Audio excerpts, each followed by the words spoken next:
Assalomu alaykum kanalimiz a'zolari. Xo'sh, navbatdagi mebelimizni ustonovka jarayonini tugatdik. Bu mebelimizni Quvasoy tumani Bo'ston mahallasiga ustonovka qildik.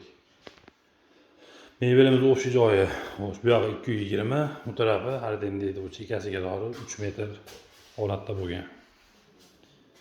Xo'sh, grey peril akrilda bo'ldi. Boyu 220 holatda oldu. Bir paganometr 2 milyon 100 ming so'mdan o'sha holatda 10 milyon 600 ming so'mga mebelimiz tayyor oldu. Xo'sh, bu yoqda mana kafelar mebelchi bo'lgan, stalishnica kedirdiki bo'ldi. Hamasini polkalari bor, vakuum shamda. Xo'sh, gaz vichkani, xo'sh, Monix firmaniki bo'ldi. 2 milyon 250 ming so'mga olib kelib berdik.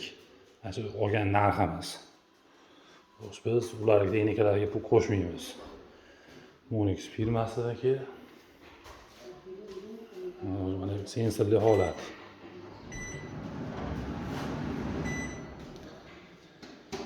Xo'sh, bugun 3-aprel ekan, 2-aprel kuni olganmiz.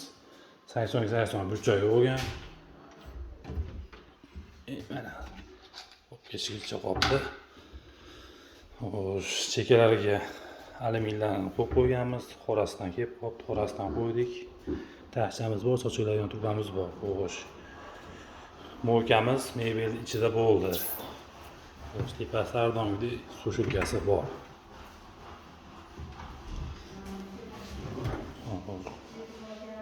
Patnusimiz bor.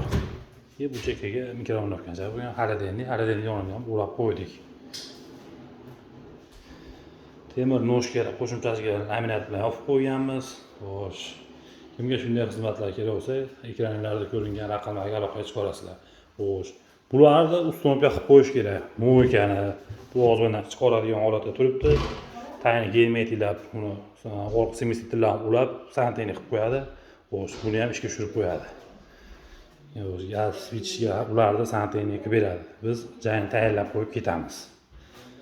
Xo'sh, ekranlarda ko'ringan raqamlarga aloqa chiqarasizlar.